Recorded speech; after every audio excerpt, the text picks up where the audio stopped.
Hello everyone, good morning. আমার চ্যানেলে সবাইকে স্বাগত জানাই। সো আমরা বিষ্ণুপুরের উদ্দেশ্যে বেরিয়ে গেছি। আমি যেহেতু আজকে সকালে শরীরটা খারাপ ছিল, তাই আমি ক্যাবটা বুক করে নিয়েছি সাঁতরাগাছি যাওয়ার জন্য। তো সাঁতরাগাছি থেকে আমাদের ট্রেন আছে। আমাদের ক্যাবে ভাড়া পড়েছে 400 টাকার মতন। আর তোমরা পাবলিক ট্রান্সপোর্টও ব্যবহার করতে পারো। তো পাবলিক ট্রান্সপোর্টে ভাড়াটা খুব কম পড়বে। পাবলিক ট্রান্সপোর্টে তোমাকে প্রথমে সোদপুর থেকে শিয়ালদা যেতে হবে, যেখানে ভাড়া পড়বে 5 টাকা। আর শিয়ালদা থেকে সাঁতরাগাছি বাসে করে যাবে, যেখানে ভোর 5:30 থেকে বাস পাওয়া যায়, সেটা নেবে 22 টাকা। তো তাহলে সেটা 30 টাকার মধ্যে হয়ে যাচ্ছে। সেটা তোমাদের জন্য খুবই ভালো হবে। তো প্রথমে আমরা সাঁতরাগাছি পৌঁছে যাই। সাঁতরাগাছি পৌঁছে গিয়ে তোমাদের দেখাবো। এই যে এই সাঁতরাগাছি আমরা ঢুকে গেলাম। তো 1 ঘন্টার মধ্যে আমি সাঁতরাগাছি ঢুকে গেছি। তো সাঁতরাগাছি স্টেশনটা এখন পুরোপুরি পাল্টে দিয়েছে, এখন বহু আধুনিক হয়ে গেছে। এখন যেন রেল মন্ত্রণালয়ের অধীনে সাঁতরাগাছি স্টেশনকে উন্নত করে দেওয়া হয়েছে। বন্ধুরা, এটা হলো সাঁতরাগাছি স্টেশনের ফুট ওভার ব্রিজ। তো বন্ধুরা, এটা হচ্ছে সাঁতরাগাছি স্টেশন। আর সাঁতরাগাছি স্টেশনে 22টা ট্র্যাক আছে আর 8টা প্ল্যাটফর্ম আছে। এই যে সাঁতরাগাছি স্টেশনের বাইরেটা তোমরা যারা তাড়াতাড়ি পৌঁছে যাবে, তারা এখান থেকেও খাবার সংগ্রহ করে নিতে পারো। সকালে চা বিস্কুট পেয়ে যাবে। তো আমি এখন যেটা বলতে যাচ্ছি, এই তোমরা যারা একদিনের ট্যুরে কলকাতা থেকে কোথাও ঘুরতে যেতে চাও, তারা বিষ্ণুপুরকে চয়েসে রাখতে পারো।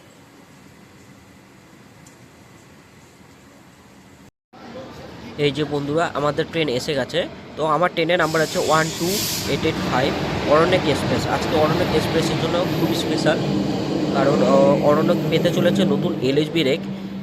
আগে আইসিএফ কোচে চলতো এই ট্রেনটা, সানডে ছাড়া বাকি দিনই চলে। আর ট্রেনটার 1 নম্বর প্ল্যাটফর্ম দিয়ে ছাড়ে প্রতিদিন সকাল 8টার সময় সাঁতরাগাছি থেকে। এটা শালিমার থেকে প্রথমে সাঁতরাগাছিতে আসে, তারপর সাঁতরাগাছি থেকে ছেড়ে এটা বিষ্ণুপুর চলে যাচ্ছে। তো আমার এখানে 2 রকমের সিট পাওয়া যায়, একটা হচ্ছে 2S আর একটা হচ্ছে সিসি। আর সামনে আর পেছনে দুটো করে জেনারেল কামরা আছে। তো প্রথমে আমরা উপরে উঠে যাই, ট্রেনে চড়ে যাই। এই যে ট্রেনের বগি, তোমরা জানো যেহেতু শালিমার থেকে ট্রেনটা ছেড়েছে, শালিমার থেকে অনেক প্যাসেঞ্জারই উঠে গেছে। আর তোমাদের সিটের ব্যাপারে বলে যে 2S সিট হচ্ছে আমার D2 সিট পড়েছিল, 28 নম্বর সিট। আর D2 সিটে 28 নম্বর সিটে ভাড়া হচ্ছে 115 টাকা। আর এখানে সিসি সিটেও তোমরা পেয়ে যাবে, এটার দাম হচ্ছে 400 টাকা। আর আমাদের সাঁতরাগাছি থেকে বিষ্ণুপুর পর্যন্ত যেতে সময় লেগেছে 3 ঘন্টা 15 মিনিট। আর এটা দেখতে পাচ্ছ সিটিং অ্যারেঞ্জমেন্ট আছে 3x3। আর এটা খুবই এলএসবি কোচে ট্রেন জার্নিটা খুব কমফোর্টেবল জার্নি আছে। আর ট্রেনের স্পিডও খুব ভালো ছিল। আগে এই ট্রেনটার অ্যাভারেজ স্পিড হচ্ছে 55 কিলোমিটার/আওয়ার। আর এটা আইসিএফ আগে করছিল। আইসিএফ কোচে আগে ছিল মানে ম্যাক্সিমাম স্পিড ছিল 110 কিলোমিটার, কিন্তু এলএসবি কোচ হয়ে যাওয়াতে এই ম্যাক্সিমাম স্পিড হয়ে গেছে 120 কিলোমিটার/আওয়ার।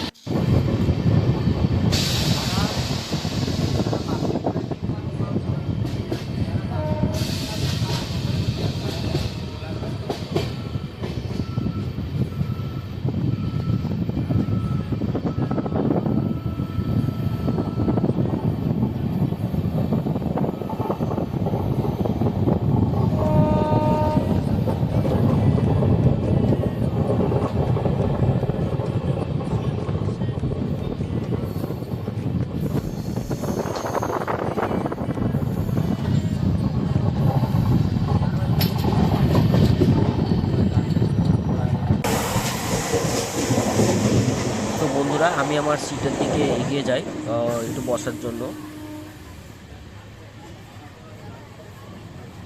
তোমরা এখানে ট্রেনের মধ্যে অনেক খাবার বিক্রেতা ওঠে, জল পেয়ে যাবে, ঝালমুড়ি পেয়ে যাবে। আমি যেমন ঝালমুড়ি নিয়েছিলাম, মূল্য নিয়েছিল 20 টাকা, খুবই সুস্বাদু খেতে। আর এখানে এই দেখতে পাচ্ছ দেউলটি স্টেশন। দেউলটি স্টেশনে বেসিক্যালি দাঁড়ায় না, কিন্তু দেউলটি স্টেশনে ট্রেনটা স্লো করে দিয়েছিল। আর তোমাদের বলে দিই যে ট্রেনটা বিষ্ণুপুর পৌঁছাতে মাঝখানে 7টা স্টেশনে দাঁড়াবে: সাঁতরাগাছি, পাঁশকুড়া, খড়গপুর, মেদিনীপুর, শালবনী, চন্দ্রকোনা আর গড়বেতা। তারপরেই বিষ্ণুপুর চলে আসবে।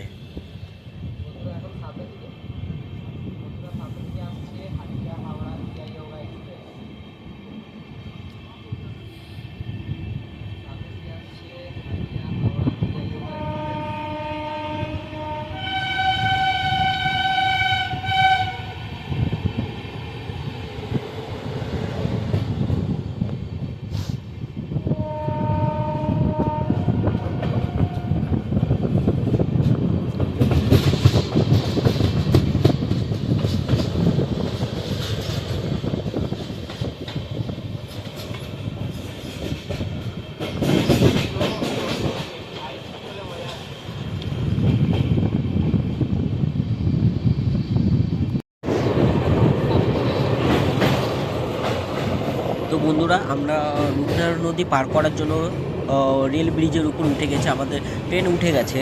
তো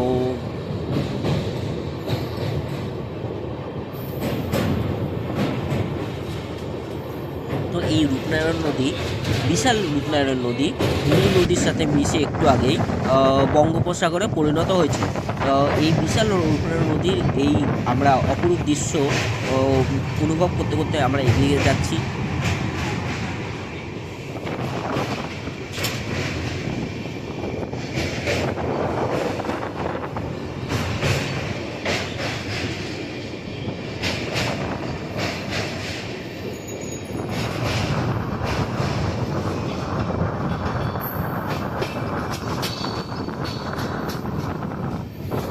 আর বন্ধুরা, তোমরা যারা বই পড়তে ইচ্ছুক তারা এখান দিয়ে হাফ দামে বইও পড়তে পারো, হাফ দামে বই কিনে নিয়ে। তারপর বন্ধুরা এখানে চলে আসলো পাঁশকুড়া স্টেশনেও আমরা পৌঁছে গেলাম।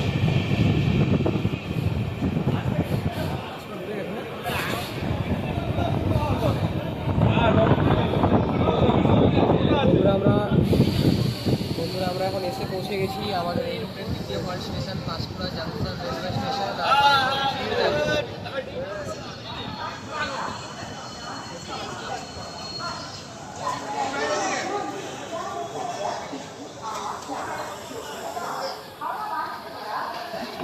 তারপরে বন্ধুরা আমি এখানে ঘুগনি নিয়ে নিলাম। তো ঘুগনির মধ্যে এখানে গরম গরম ঘুগনি ছিল, আর ঝুড়ি ভাজা ছিল, পেঁয়াজ দিয়ে লঙ্কা দিয়ে গরম গরম ঘুগনি নিয়ে নিয়েছিলাম। গরম খাবি?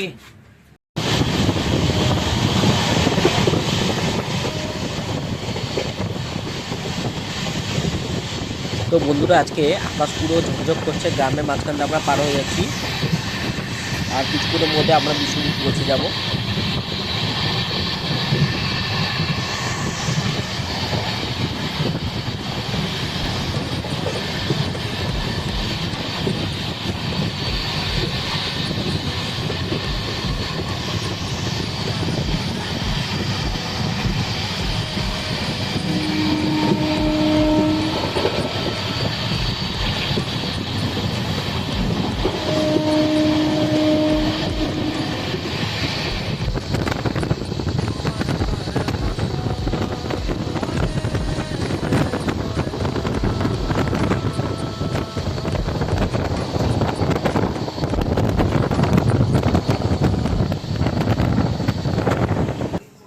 তো বন্ধুরা এইমাত্র আমি ট্রেন থেকে নেমে পড়লাম বিষ্ণুপুর স্টেশনে। আর তোমাদের আজকে প্ল্যানটা হচ্ছে আমি আজকেই ফিরে যাব। আর এখানে হচ্ছে এই স্টেশনের বাইরে, এখান থেকে তোমরা টোটো পেয়ে যাবে। উঠে গেছি, তো দাদা আমাদের ঘুরে দেখাবে। তা দাদা কত কিরকম খরচ পড়তে পারে? ঘন্টায় 200 টাকা। তা ও 2 ঘন্টায় মোটামুটি ঘোরা হয়ে যাবে সব, তাই তো? আচ্ছা আচ্ছা। তো এই স্পটগুলোর মধ্যে কি কি পড়বে মেনলি? হ্যাঁ। আচ্ছা, ওখানে কত টিকিট লাগে? 25 টাকা। মানে বাকি সবই মন্দির আছে, তাই তো? আচ্ছা, টেরাকোটা মন্দির আছে। আর যেটা একটা মেলার মতন বসে, ওই মেলাটা কি আজকে বসবে? শনি রবিবার বসে পোড়ামাটির হাটে। হ্যাঁ, ওটা আজকে বসবে না তাহলে? ও, তাহলে সবাই শুনে নাও, যদি তোমরা পোড়ামাটির মেলাতে আসতে চাও তো শনিবার আর রবিবার আসতে হবে। তো সোম থেকে শুক্র রবি বন্ধ থাকে।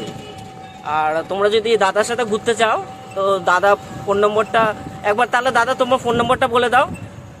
8436840094। এই যে শুনে নিলে, তা দাদার সাথে কন্ট্যাক্ট করে নিও। Bus stand, Bishnupur bus stand, তাই তো দাদা? এটা হলো বিষ্ণুপুর বাস স্ট্যান্ড।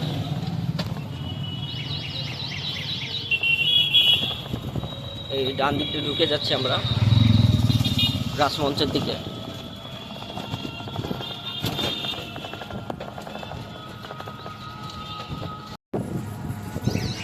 তো বন্ধুরা, তোমরা বিষ্ণুপুরে এসে যে যে দর্শনীয় স্থানগুলো ঘুরে দেখাবে, মানে তোমাদের টোটো করে যে যে স্থানগুলো ঘুরে দেখানো হবে, সেই স্থানগুলো আমি স্ক্রিনে দিয়ে দিচ্ছি, তোমরা দেখে নাও। সেই স্থানগুলোই তোমরা দেখবে মেনলি এসে বিষ্ণুপুরে।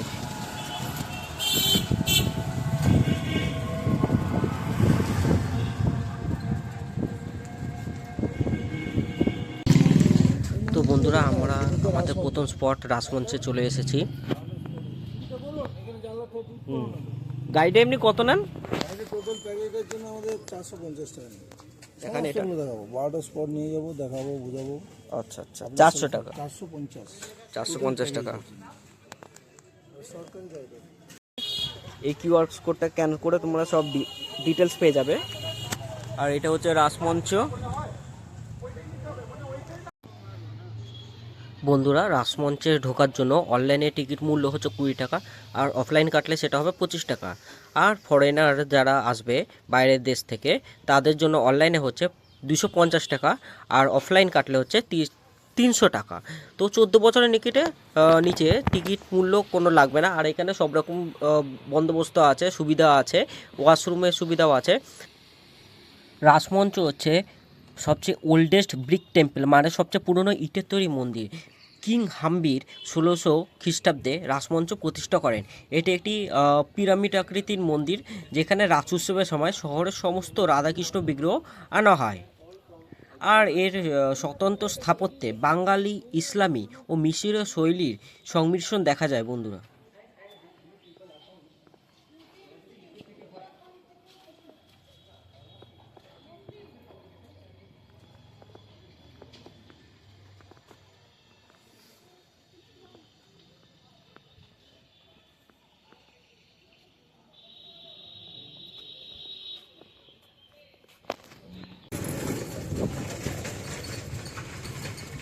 তো বন্ধুরা, আমরা রাসমঞ্চ থেকে আবার টোটোতে উঠে গেলাম। তো আমাদের নেক্সট গন্তব্য হচ্ছে মদনমোহন মন্দির। তো এখানকার দেখতে পাচ্ছ, মদনমোহন মন্দিরে যাওয়ার জন্য আমরা টোটোতে আছি। তো এখানকার বাড়িগুলো দেখো, খুবই পুরনো দিনের বাড়ি। আর বাড়িগুলো মেনলি ঢালু হয়, যেমন এখানকার মন্দিরগুলো ঢালু টাইপের, উপরে চালটা, তো এখানকার বাড়ির চালগুলো ঢালু হয়। আর এখানে প্রচুর মন্দির আছে, সবার বাড়িতে বাড়িতে মন্দির। রাস্তার পাশে বাড়ি, প্রত্যেক বাড়িতে একটা করে মন্দির থাকে। আর ক্লাব থেকেও মন্দির বানানো হয়েছে, প্রচুর মন্দির দেখতে পারবে।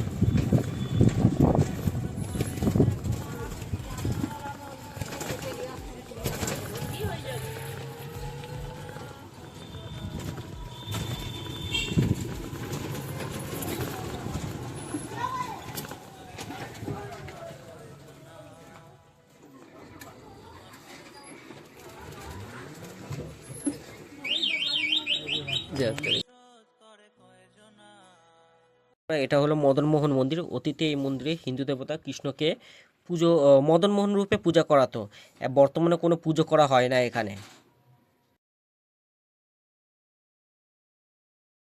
এগুলো 20 টাকা পুরা বিষ্ণুপুরে মন্দিরের ইতিহাস। যত মন্দির আছে, ইংরাজি আছে, আচ্ছা।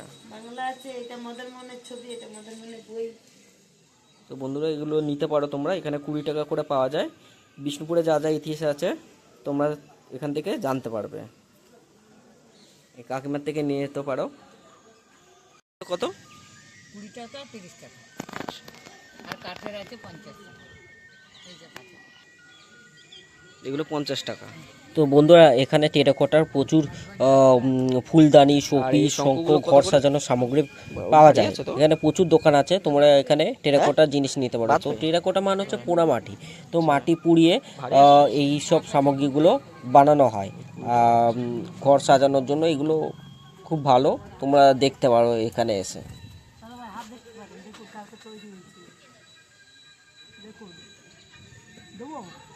না এখন মদনমোহনের মূর্তিগুলো দেখতে পারেন, কাপগুলো দেখুন 20 টাকা করে, গয়নাগুলো দেখতে পারেন 20 টাকা করে গয়না, যে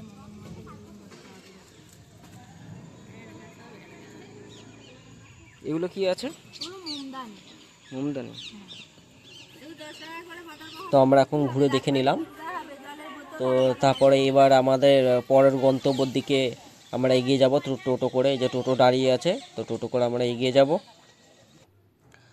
তো এটা হচ্ছে গড়দরজা। বিষ্ণুপুরের ঐতিহ্যবাহী ও ঐতিহাসিক গড়দরজা হলো প্রাচীন মল্ল রাজাদের আমলে নির্মিত দুর্গ বা শহরের প্রবেশদ্বার।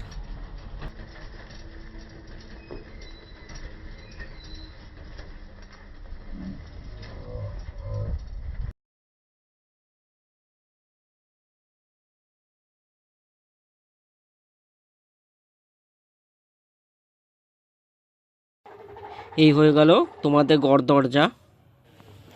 এবার আমরা চলে আসলাম মৃন্ময় মন্দিরে। এটাই বাঁকুড়া জেলার বিষ্ণুপুর অন্যতম প্রাচীন ও ঐতিহাসিক মন্দির। এখানে দেবদেবী পূজা মৃন্ময় রূপে পূজিত হন। এটি বিষ্ণুপুরের প্রথম দুর্গা পুজোর স্থান। আর সপ্তমী 14 দিন আগে থেকে এখানে পূজার নিয়ম চালু হয়ে যায়।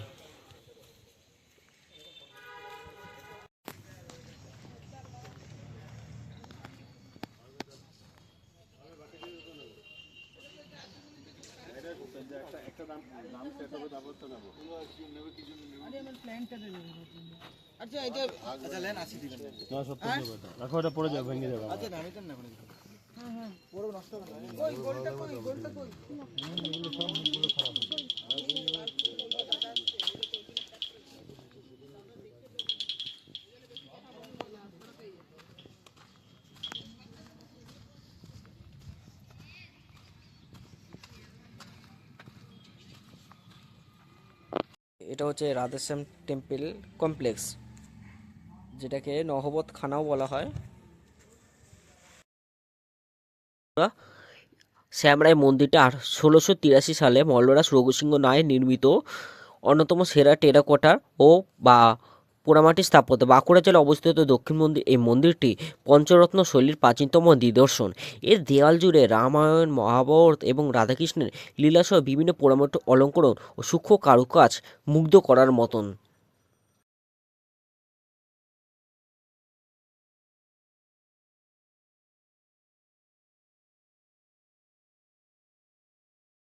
এটা হলো ভোগ মঞ্চ। এখানে রাজাদের সময় ভোগ দেওয়া হতো ভগবানকে। তারপর এই দিকে একটু এগিয়ে গেলে আমরা এই বাঁ হাতে দেখতে পারবো, ওটা হচ্ছে নাট্যমঞ্চ। ওখানে নাট্য প্রদর্শন করা হতো। আর এই যে আমাদের শ্যামরাই ভগবানের মূর্তি।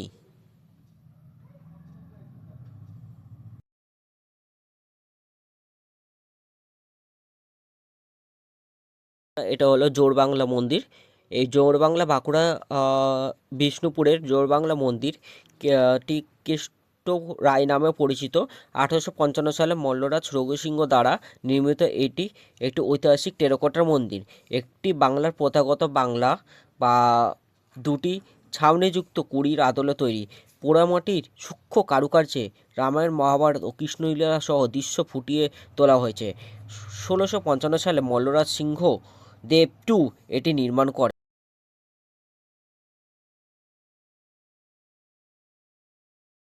এখানে দেখতে পাচ্ছ হাত ধোয়ার জন্য বেসিন রয়েছে। তারপর হচ্ছে ব্রেস্ট ফিডিং রুম আছে আর ওয়াশরুমও আছে। পেছন দিকটা বাগানের মতন করে দেওয়া হয়েছে।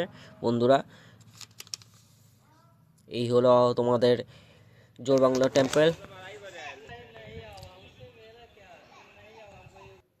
এরপর আমরা চলে আসলাম ডালমোডল ক্যানন। পশ্চিমবঙ্গের বাঁকুড়া জেলার বিষ্ণুপুরের ডালমোডল ক্যাননটি মল্লরাজাদের বীরত্ব ও সামরিক শক্তির অন্যতম এক ঐতিহাসিক নিদর্শন। এটা হচ্ছে ছিন্নমস্তা মন্দির। এটাই আমাদের বিষ্ণুপুর ট্যুরের শেষ স্পট। তারপর আমরা 12886 অরণ্যক এক্সপ্রেস করে বাড়ি ফিরে যাব। আর 3:52-তে এটা বিষ্ণুপুরে এসে পৌঁছাবে এবং 7টার সাথে আমাদের এটা 7টার কাছে পৌঁছে দেবে। তো বন্ধুরা, লাইক, শেয়ার অ্যান্ড সাবস্ক্রাইব করে দিও। আর আমার চ্যানেলটাকে প্লিজ সাপোর্ট করো। চলো তাহলে এখানে গুড বাই।